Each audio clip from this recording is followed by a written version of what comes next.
Well, good Friday, fight fans. Welcome to the Zapata Brand Podcast Boxing Edition, brought to you by Ringside. Go to ringside.com/podcast, and you too can get upwards of 40% off selected brands.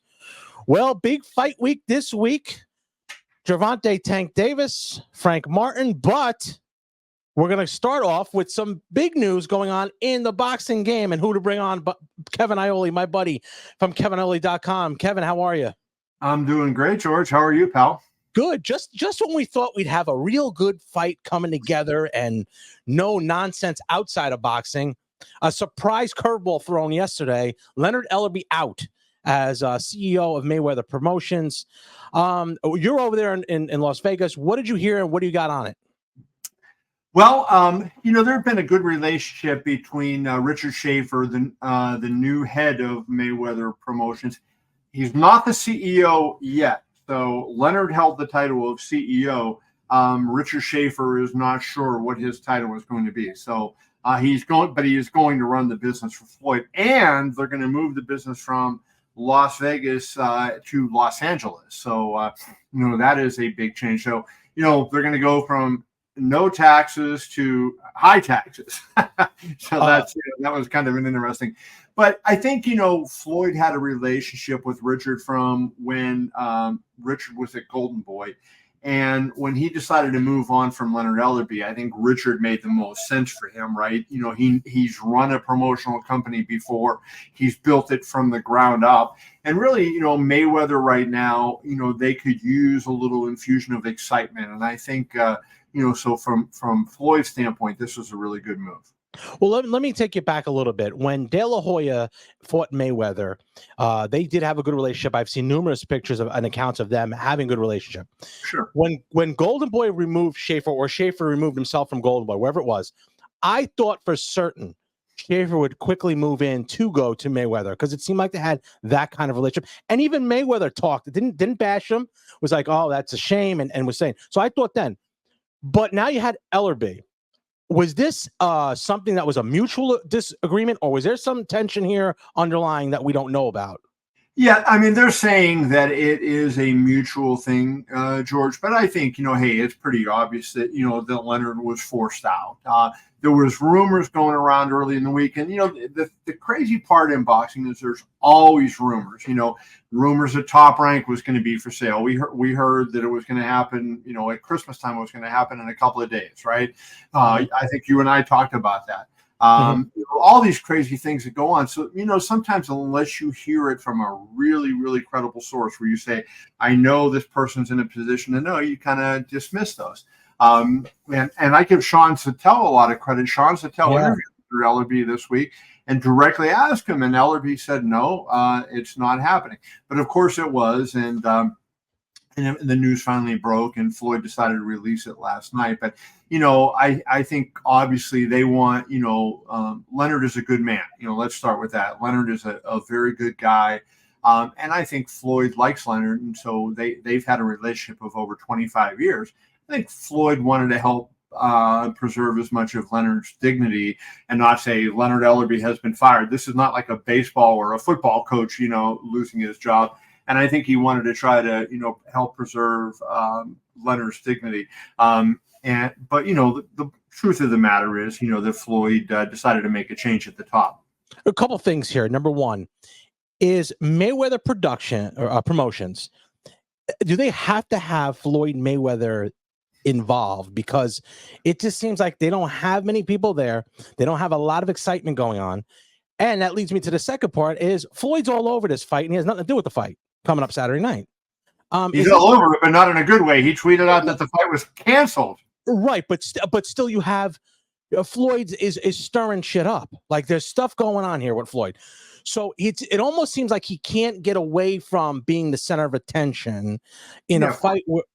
Do you feel that's going to be an issue in the long run? Similar to, and I'll take this to like a hip hop thing, where like P. Diddy was involved in all the videos and what have you, and he kept getting involved. Is there a time where Floyd Mayweather's got to step away and be like, okay, you guys run the business, sign the good fighters, and let me do some of the promotions with the social media and stuff? Yeah, I think, you've seen since Floyd started his promotional company, you see every now and then he pops up and he wants to, he wants to be in the middle of things. He wants to, talk about, and then you don't see him anymore and he's gone. And I think, hey, look, it's ego. Like I remember back in the day when Sugar Ray Leonard started, Sugar Ray Leonard boxing, and he had a lot of great fighters on his roster, but they never made it. And one of the problems is, if you have a guy like that, and you see it happen with Oscar, but back in the day when Sugar Ray Leonard started going on, he would go around to a small town to put on a show, and they wanted to write about Sugar Ray Leonard and ask him about Tommy Hearns and Roberto Duran and Marvin Hagler, and they didn't want to write about the fights going on. And whenever Floyd gets interviewed, it's like, hey, what about Manny Pacquiao and and this guy and that guy, and not so much about the fighters that he is promoting that week. That's a really difficult thing for these guys. But everybody misses, all these fighters, they all miss the attention, because when boxing is a selfish sport, fighting is a selfish sport. And the attention is all on you. Your camp is on you. Your team is focused on you. And when you're away in camp, and that people are waiting on you, and they're cooking for you and giving you rub downs and doing all this stuff, and the sparring partners are taking beatings for you, all that stuff. Then the media is there to talk to you. Now, when you retire, all that's gone. You're another guy. You're living a normal life. And yeah, some people call you champ, but it doesn't have a lot of meaning. And, and guys miss the attention. And I think that, certainly that was the case with Floyd. It's the case with Oscar, was the case with Sugar Ray. And I think this is going to, whoever, continues to promote going forward, it's going to be the same thing. So let me ask you, can Mayweather Promotions build a star without the overshadowing of Mayweather? Would it be advisable to him to step away from that position and not be somehow involved, maybe even changing the name of the company? Well, I think Mayweather Promotions is fun. People, the athletes want to be involved with Floyd, so I don't think that hurts them. But here's what's going to happen, and Richard Schaefer is good this way. Leonard was good in this too. Floyd's going to take the credit when things go well and they build a star. I built the star and I was the guy. Mm-hmm. But, hey, look at this. Leonard is coming in and he's got to restock. It's kind of like a NFL general manager, coming in and saying, has a team that was 1-15 and he's got to, or 1-16 now. He's got to turn the thing around, and he's got to restock the cabinet, with talent. I think Richard's going to go out there and he's going to start trying to sign a lot of fighters and build the roster back up, and they want to be a standalone promoter and not just, when Al Heyman needs a license to use of a promoter. So I think they're going to go out there and they're going to try to sign fighters, both young fighters and established fighters who are free agents, and make their move. Wouldn't surprise me at all if Shakur Stevenson ends up with Mayweather Promotions, right? That that would make a lot of sense. He's fighting one more time for Top Rank in July, and then his contract is up. He hasn't been secretive about his desire to get away from Top Rank, so I think that's a guy that they look at. But they're also going to look at young fighters, that complement Carmel Mouton that they have, and sign. But I think Richard is going to sign a lot of fighters, and Floyd will take credit for the ones that do good, and the ones that don't pan out. He won't talk about them. But Richard will be okay with that. Richard will defer to Floyd. He's very good about that. Yeah, well, I'll say, as my friend would say, this story's got legs. I think there's a little something underneath there that hasn't come out yet. That's my belief, because I don't think somebody steps down after 20 some years, and he was heavily promoted. Leonard Ellerbe was really involved in this promotion. Every time you see Tank, he's there. He's saying how good the fight is. Never said anything bad about it. And then you got Floyd Mayweather coming in saying bad things about it, not promoting the fight, promoting UFC, saying the fight's off. I think there's a little something else here. I don't know. There's a personal issue between Floyd and Tank, and there, whatever that. Yeah, there's no doubt a personal issue. And so Mayweather Promotions used to have Tank under contract. He's not under contract anymore. They have a close association with him, but he's not under contract with Mayweather. And so he's with, PBC. And I just think that that's Floyd just trying to get his little jabs in and hurt Gervonta's pay-per-view take. Well, let's turn our attention to the fight. This Saturday night, June 15th, Gervonta Tank Davis takes on Frank Martin, the Ghost. Now, initially, I thought this was going to be an easy runaway for Tank. I turned a little bit more towards not that it being a competitive fight. Now I'm actually trying to lean the other way, back again. I'm going back the other way. I don't think Frank is as comfortable as I thought he would be. It is fight night. It is getting to be a big event. What was your perspective of when the fight was being made as to now, where we're only 24 hours away? Yeah, it never changed. I mean, I've liked Tank this whole time. I wrote a prediction column today, and in there I mentioned the old song, "Anything you can do, I can do better." And I think Frank is a good, solid fighter. Gervonta is a great, solid fighter. Gervonta, has all the same tools that Tank that Frank has, but just a little bit better at each of those things. And so I think like I'm looking at this going, how does Frank Martin win this fight? Well, obviously if Gervonta puts his hands down and sticks his chin out, you could lose the fight that way. But short of doing something stupid, it would take a really big blunder. I don't see Frank Martin going out there and beating Gervonta round after round after round, right? To get enough. Now Gervonta is a guy that he doesn't start fast, right? He's usually sitting there and taking a look at you and not throwing a lot of punches and everything. I think, Frank has to go out there, George, and say, okay, I'm going to win these rounds, because if he's giving things to me, I have to take it. And then, let's say Gervonta gives up the first, 3 rounds, which he's been known to do. If Frank is up 3-0, at that point, he just has to basically go 50-50, right? The rest of the way. Mm-hmm. Can he do that? Is he good enough to do that? I just think Tank has too many tools and he hits too hard to do it. So I like Davis by decision here. And so, if I would have thought about Davis by finish, when you look at the odds, it's -190. And I think Frank is good enough that he's going to avoid getting that. What's the punch that's going to hurt him? If he gets a 1-2, that's not going to be it. But it's going to be, the left hand, the hook, a combination of punches where he's pinned on the rope and Tank, lands something. I think Frank is good enough to avoid taking that kind of stuff. So if he does, I think you're just going to see Davis win a decision. Now, I think Tank has to look good here. And the reason why I said that is because I think this is a step sideways for Tank.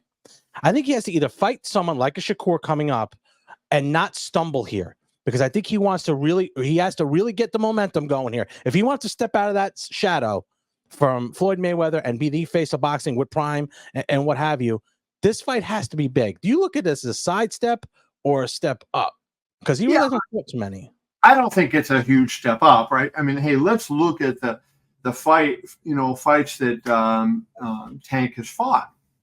Ryan Garcia, I think probably the best guy that he's fought, right? But if you look at his resume, he's fought good guys, but a lot. He fought Leo Santa Cruz at the end, and Leo was a featherweight, right? He fought Yuriorkis Gamboa at the end of Gamboa's career. And he hasn't had those guys.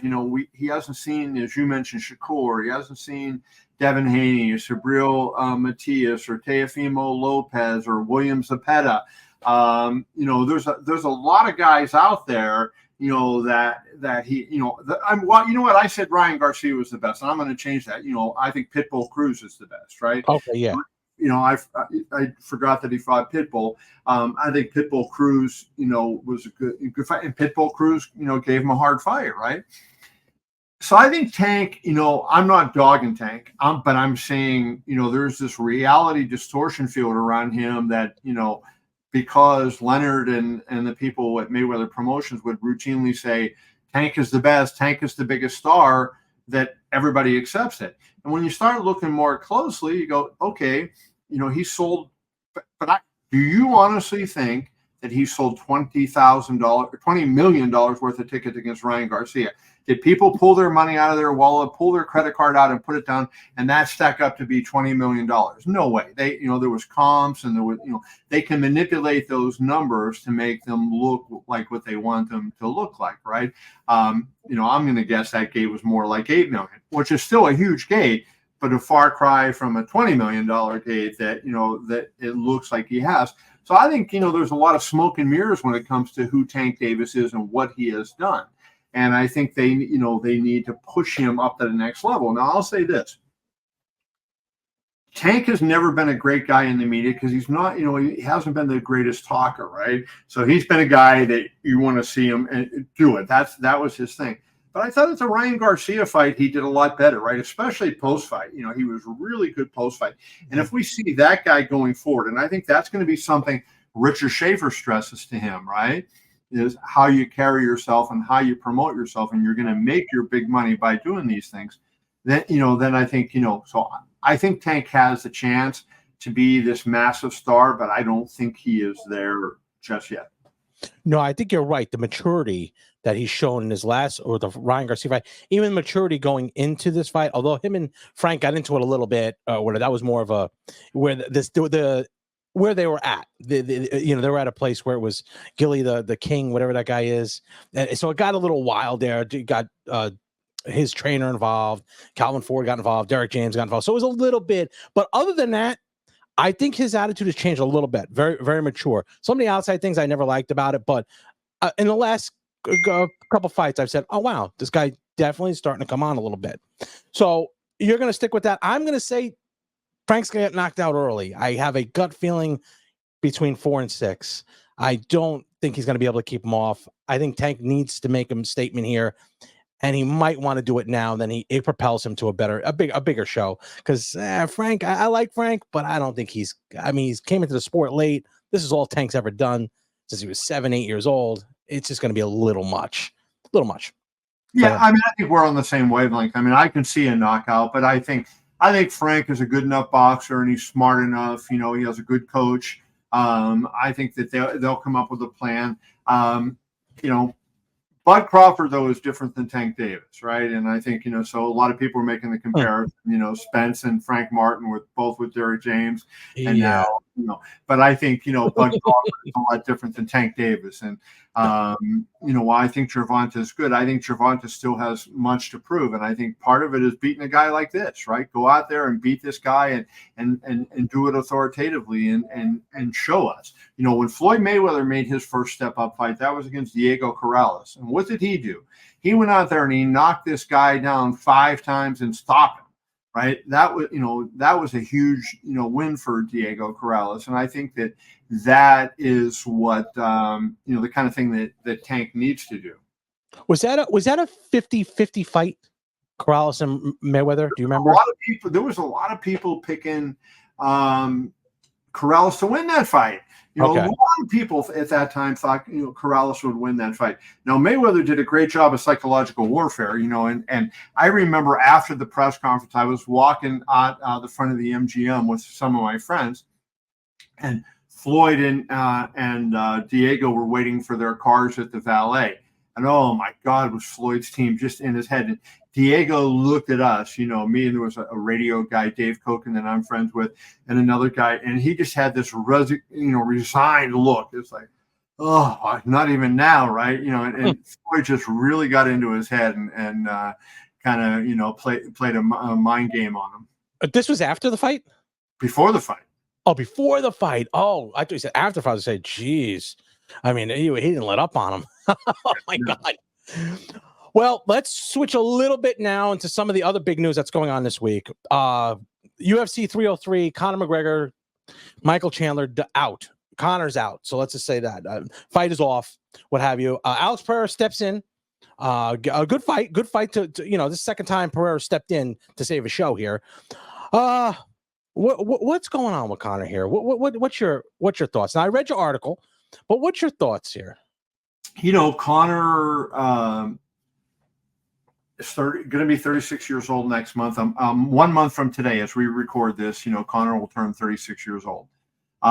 He is a multi $100 millionaire, right? He's way big. He's in that 8 zeros behind the one category. Hmm. So Conor has a lot of money, doesn't need to fight. And back in the day, when he was coming up, notably the Chad Mendes fight, right? He had the knee injury. He said, "Screw it, I'm still fighting anyways." And he went out there and he won the interim title and then came back and beat Jose Aldo. Now I think he doesn't want to fight through injuries. He doesn't want to push. If everything went easy and he was fighting an opponent he knew he would blow out, I think we might see him. But when he knows he has a tough task, when he knows that it's going to be hard, I mean, Michael Chandler is perfect style for Conor, right? So he's not going to get an easier opponent than he would have had with Michael Chandler. Everything fit perfectly for him, right? So where's he going to go, right? And I just kind of feel like if you look at everything that's happened in McGregor's career and look what's going on, I just don't see that. Now, have you talked to Dana White at all? Is there not anger, because this is a big show. They put a lot of steam behind the show. And I think last time we talked, I said, hey, I just saw that they're not promoting it as much. Is Dana kind of like, all right, you know what? I got to be done here I got to be out of the McGregor business for a little bit. Is that what you think? No, I don't think he thinks that. But I mean, I actually talked to him very briefly last night, and nothing about that. So so no, I don't have any insight on how he's feeling, but I don't think he's feeling that way, right? I mean, look at this. They had a $21 million gate set up for this fight. Now it's going to be considerably less because a lot of those tickets, Nevada state law, if the main event changes, you can get a refund on your ticket. So if you bought a first person ticket, meaning from the promoter, some people who bought it on SeatGeek and StubHub and all that, they're going to get screwed, or they could get screwed. It depends on the person who they bought the ticket from. Right. But yeah, certainly,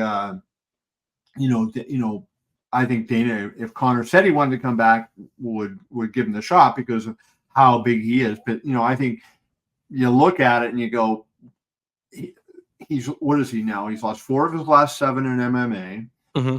He's going to be older, right? He won't have fought for over 3 years by the time he comes back, and who knows? I mean, given the fact that we know he got hurt, whatever the injury is, we know it happened early June because they canceled the press conference on June 3rd. So Dana on June 1st said, I'm flying to Dublin. Then in the early morning hours of the between the 2nd and the 3rd, they announced the press conference was off. So obviously something happened to Conor in that 24-hour period. He got hurt, so he hasn't trained for now 3 weeks, right?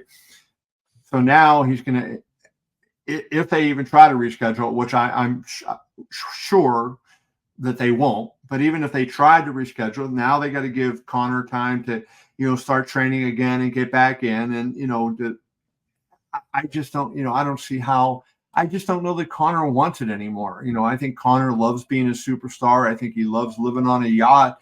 I think he loves having people jump and like we said before about Floyd and Sugar Ray Leonard and Oscar, Conor's one of those guys. He's a major star, and he likes the attention, but I don't know that he likes all the work that it takes now to be a prize fighter. That what separates those guys is that incredible will to win and that incredible desire to push in training.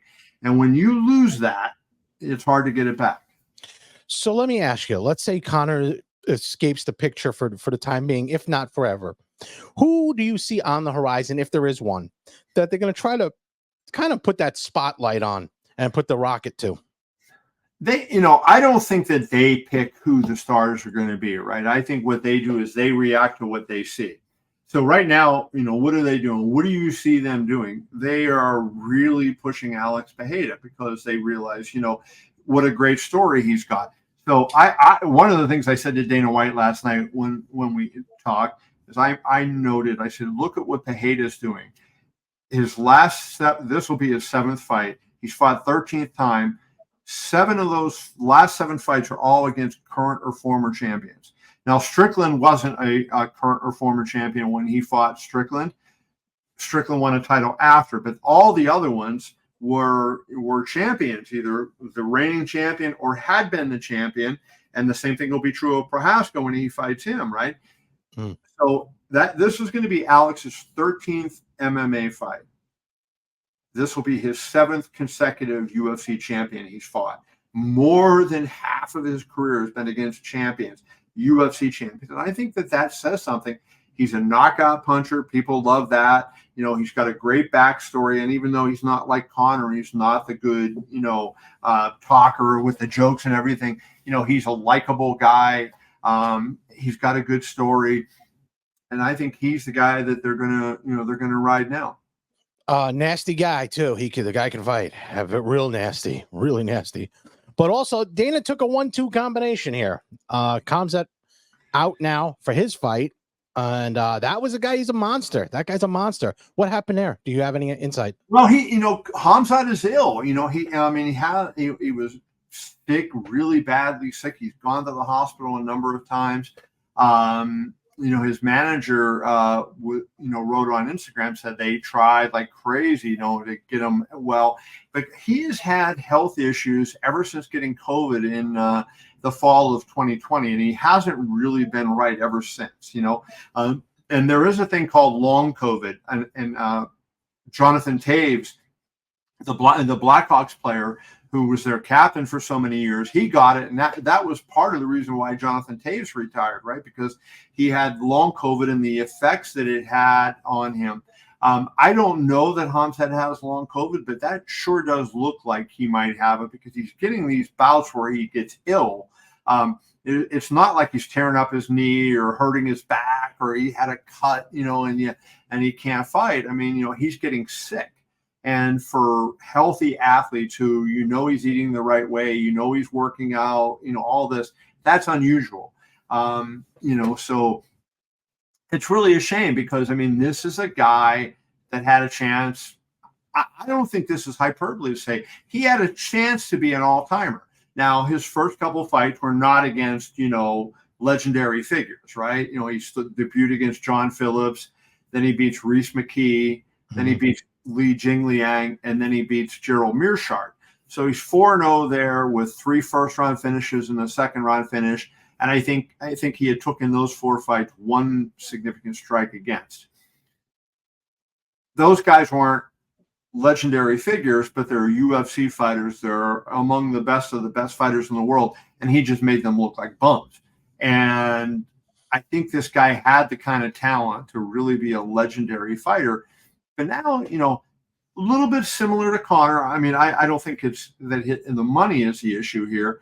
His health is the issue. But now he is 30 years old. He's not fighting on a regular basis. And I think other people, the sport moves on. He's still good, right? He's still a good fighter. But is he ever going to realize that potential? Well, his gym wars were legendary. So that's why I think he had that mystique about him that this guy is a guy who come in there and he was fighting boom, boom, boom right in a row.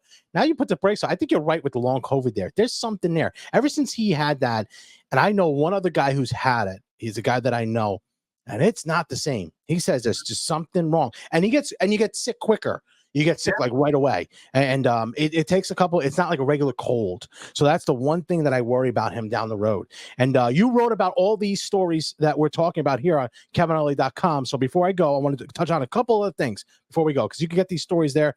Good stories. You did write about this story, too, that we're going to touch on. Turki Al-Sheikh wants to go and buy up promotions in the United States and put together a league of boxing. Now, I have my own opinion on it. You had your own opinion on it. So tell the audience what exactly you think this could be, if anything. Well, what Turki wants to do is he wants to buy up a number of promotions or partner with them, not wholly own them, but have a stake. And he wants to create a league where, like the UFC, they fight for the UFC belt. He wants to have the fight, whatever they call this league, have people fight for that belt. Now, there's going to be antitrust issues with the U.S. government all sorts of things that are going to come up here that are going to be, going to be problematic. So it's hard. But, I had written a column 10 days or 2 weeks ago saying, hey, there's a lot of good stuff going on in boxing. But, and Turki Al-Sheikh is doing really good at getting a lot of these fights made, but we're still not having all the fights we want made. And we're getting crappy undercards a lot of times when we're being asked to pay for it. Give us the best fights and make all these guys fight. And if everybody was in one league, you wouldn't have this BS about, well, the IBF is going to strip this guy and the WBA is stripping that guy and the WBC is stripping this guy and the WBO is called, ordering him to fight the mandatory. We will get the best fighting the best. I mean, in theory, it's what we want, right? We want the UFC model because the UFC model lends itself to putting the best against the best. But, I think there's going to be legal issues that get in the way, especially given that it's a foreign government that's trying to do this. This is not even there's issues with a foreign business trying to do it, right? But we're talking about a foreign government trying to come in and buy U.S. companies and run U.S. companies. Well, what if he didn't buy the companies? What if he just said, I'm going to start a league over here called the Arab Boxing League, put it over here. Now, occasionally I'll come to the United States and put a show on, but I'm going to start picking out these fighters, similar to what Vince McMahon did back in the 80s. How is that? How would that fall into antitrust? Do you think? Well, it would be antitrust if he's buying the companies. Now, if he makes a deal with, let's just say he goes out there and he says, okay, I'm going to make a deal with Matchroom, Queensberry, Golden Boy, Top Rank. Who else do I want to mention that's at that ilk, right? But if you get those promoters, you got a large, Honda, taking promotions in Japan, right? There's a ton of great Japanese fighters. So you get the promoters in Japan, and let's say you have them. I don't know that there's legal issues at that point, right? Now, you're going to have some order in how this works, right? And the promoters, they want to get a return on their investment, and they've invested a lot, and it's been Bob Arum's life work, right? He's been a promoter. I'm 64 years old. I think Bob has been a promoter 62 years or 61 years. Yeah, right? he's in his 90s. So it's Bob has been promoting boxing just about as long as I'm alive, and look at his gray hair, right? You look good. You look good. You look good. I know all these women in Vegas are all over me, so I know. Your dance card's full, buddy. Your dance card's full every night. Yeah. So I'll wind up in jail if that ever happens. But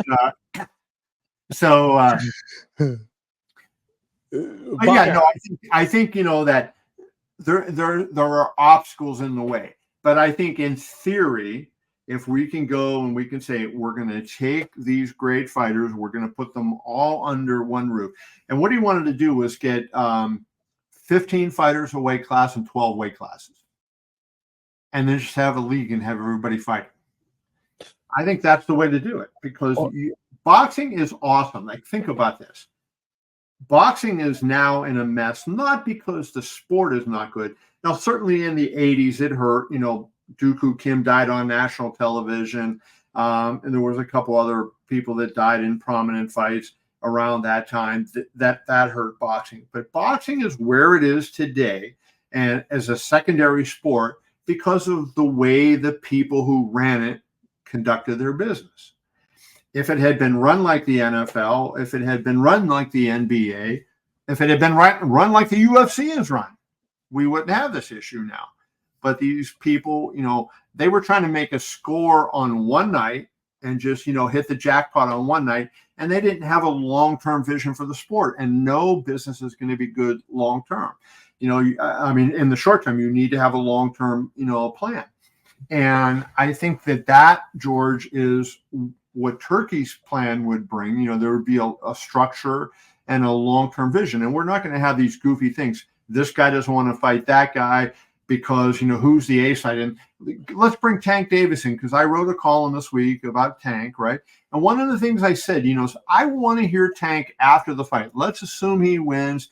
and whoever's going to do the interviews in the broadcast crew, Jim Gray or whoever it is, gets in the ring to interview him and says, do you want to fight fighter X? Do you want to fight Teofimo Lopez? Do you want to fight his mandatory, William Zepeda, right?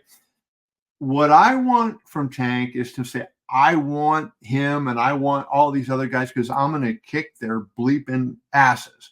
That's what I want to hear him say. But what he's likely to say is, I'll be the A side.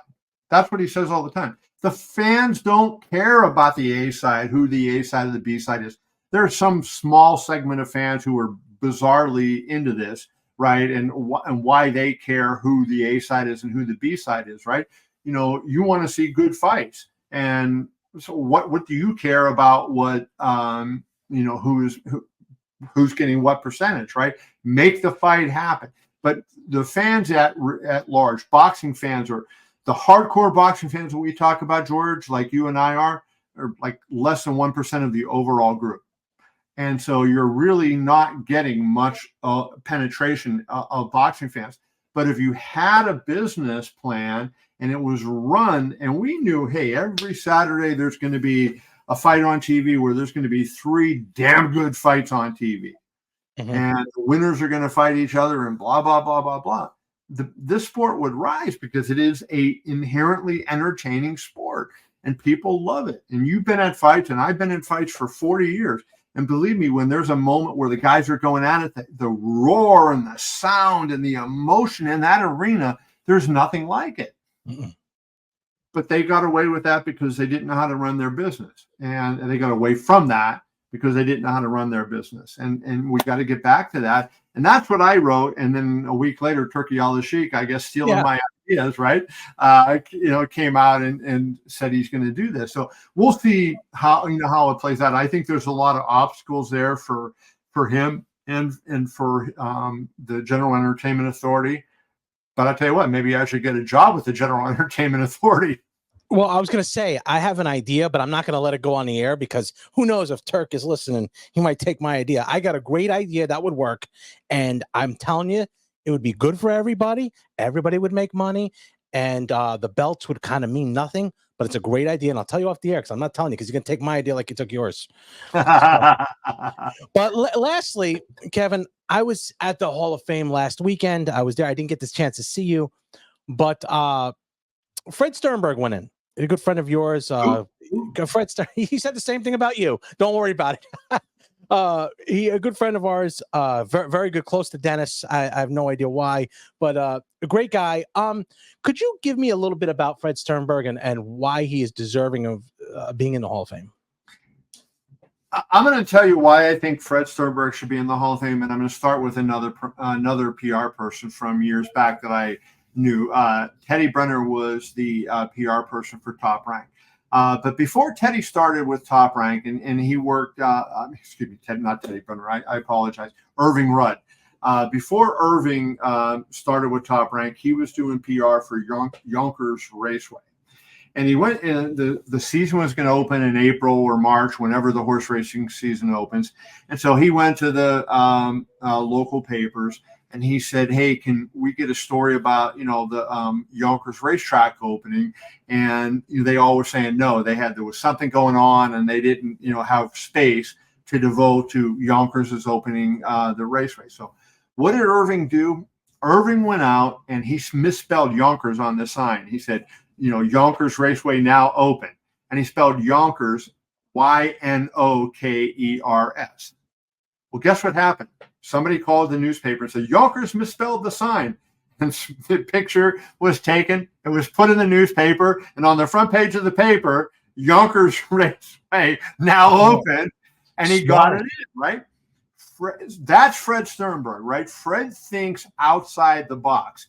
And so Fred just doesn't send you a press release that every other promoter sends you and says who's fighting, when they're fighting, where they're fighting, and what their records are. Fred comes up with ideas to enhance the fight and to build the fight and to make the fight. He had the Manila Ice, and that was a hilarious one. But Manny Pacquiao would have been a star with or without Fred Sternberg, but he would have been a far lesser star believe me, a far lesser star without Fred Sternberg than he ultimately became. And Fred was clever. He was indefatigable. He was working. I would wake up in the morning and I look, and there was an email from Fred at 3 a.m, right? And the guy, he would work late at night, early in the morning, and everything in between. He thought like journalists thought. He had a journalism degree from Syracuse. He was clever. He was witty. He was ethical and honest. And it was crazy. And so Fred, I think that Irving Rudd story defines who Fred is. Mm-hmm. He's a guy, I'll tell you what, there at the Hall of Fame, not one person that I talked to said a negative thing, and they all said the same thing: infectious smile and great laugh. I didn't meet him. I didn't get a chance to meet him. And to be honest with you, it was his weekend. I didn't want to bother him. But I'm sure he would have loved to meet Dennis, because Dennis was with me. But he was very well, he would have known Dennis would have been there. Yes, I'm sure. Good point. He wouldn't have known me. He would have walked right past me. Would have known Dennis. But everything we've heard about Fred there's never been a bad thing. And for him to get into the Hall that to me was like, hey man, that really stamped it really stamped the person he was. It put a stamp of approval on him. I won the Nat Fleischer Award in 2006, and it was presented in 2007, Career Excellence in Boxing Journalism. And I thought, who do I want to present this to me? And I said, can you get Fred Sternberg to do it? Because, he and I had, at that point, that was 17 years ago now, mm-hmm. We had worked together so closely and had been such close friends. And I knew what he meant to me, and and look at him. Mike Coppinger of ESPN always teases me and calls Fred my publicist, because if you look, Fred's always retweeting my stories and putting my stuff out, right, and everything.